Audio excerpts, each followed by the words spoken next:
Myanmar Rohingya, Suu Kyi rejects genocide claims at UN court. Aung San Suu Kyi, our greatest challenge is to address the roots of distrust and fear, prejudice and hate. How did this peace icon end up at a genocide trial? Phyu Thant came to the court to support Aung San Suu Kyi. Jonathan Head visits the Hla Poe Kaung transit camp, which is built on the site of two demolished Rohingya villages. The ICJ is the top court of the UN but has no way of forcing countries to abide by its rulings. News script from BBC. Myanmar's leader Aung San Suu Kyi has defended her country against allegations of genocide at the UN International Court of Justice (ICJ). The Nobel Peace Prize laureate responded to widespread claims that Myanmar, formerly Burma, committed atrocities against Muslim Rohingya. All clips may not represent the story. In her opening remarks, she called the case against Myanmar incomplete and incorrect. She said troubles in Rakhine, where many Rohingya lived, go back centuries. Thousands of Rohingya were killed and more than 700,000 fled to neighboring Bangladesh during an army crackdown in Buddhist-majority Myanmar in 2017. Watch to become bilingual with latest world news. Myanmar has always insisted it was tackling an extremist threat in Rakhine state, and Ms. Suu Kyi maintained that stance, describing the violence as an internal armed conflict triggered by Rohingya militant attacks on government security posts. Conceding that Myanmar's military might have used disproportionate force at times, she said that if soldiers had committed war crimes, they will be prosecuted.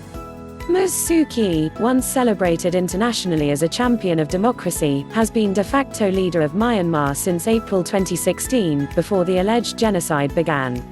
She does not have control over the army, but has been accused by the UN investigator of complicity in the military clearances. Ms. Suu Kyi has chosen to stand up for the same army that kept her under house arrest for years. She told the court her country was committed to the safe repatriation of people displaced from Rakhine, and urged the court to avoid any action that could aggravate the conflict. What was the reaction? At the Kutupalong refugee camp in Cox's Bazar, Bangladesh, refugees shouted, "Liar, liar, shame," as they watched Myanmar's leader make her case live on TV. "She is a liar. A great liar," said Abdur Rahim, 52, at a community center in the camp. Outside the court in The Hague, a small group of pro-Rohingya demonstrators shouted, "Aung San Suu Kyi, shame on you." But her supporters came too, about 250 pro-Myanmar protesters who held placards bearing her face and the words, "We stand with you." Phyu Thant, a Burmese national now living in Europe, was one of the organizers. "The world needs to be more patient with Aung San Suu Kyi," she told the BBC. "We support her and still believe in her. She is the only person who can bring about peace and prosperity in our country and resolve this very complicated situation." Why is Myanmar in court now? The Gambia, a small Muslim-majority West African nation, brought the case to the ICJ on behalf of dozens of other Muslim countries. All that the Gambia asks is that you tell Myanmar to stop these senseless killings, to stop these acts of barbarity that continue to shock our collective conscience, to stop this genocide of its own people.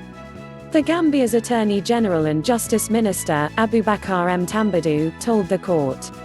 His country had acted after he visited a Rohingya refugee camp in Bangladesh and heard of killings, rape and torture, he told the BBC in October. What are the accusations? At the start of 2017, there were 1 million Rohingya in Myanmar, most living in Rakhine state. But Myanmar, a mainly Buddhist country, considers them illegal immigrants and denies them citizenship. The Rohingya have long complained of persecution, and in 2017 the military, the Tatmadaw, launched a massive military operation in Rakhine. According to the Gambia's submission to the ICJ, the clearances were intended to destroy the Rohingya as a group, in whole or in part, via mass murder, rape and setting fire to their buildings, often with inhabitants locked inside. A UN fact-finding mission which investigated the allegations found such compelling evidence that it said the Burmese army must be investigated for genocide against Rohingya Muslims in Rakhine. In August, a report accused Myanmar soldiers of routinely and systematically employing rape, gang rape and other violent and forced sexual acts against women, girls, boys, men and transgender people. In May, 7 Myanmar soldiers jailed for killing 10 Rohingya men and boys were released early from prison.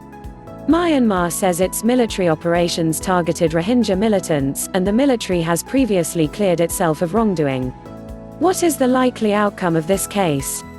For now, the Gambia is just asking the court to impose provisional measures to protect the Rohingya in Myanmar and elsewhere from further threats or violence. These will be legally binding.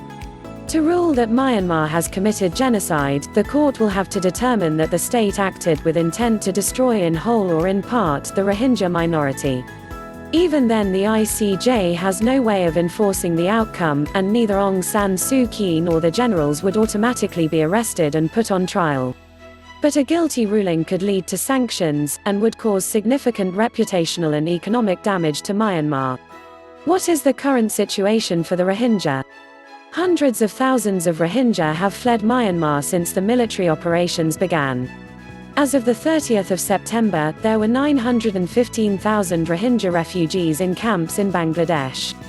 Almost 80% arrived between August and December 2017, and in March this year, Bangladesh said it would accept no more. In August, Bangladesh set up a voluntary return scheme, but not a single Rohingya person chose to go. Bangladesh plans to relocate 100,000 refugees to Bhasan Char, a small island in the Bay of Bengal, but some 39 aid agencies and human rights groups have opposed the idea. In September, the BBC's Jonathan Head reported that police barracks, government buildings and refugee relocation camps had been built on the sites of former Rohingya villages in Myanmar. Please subscribe to my channel. Thanks for watching.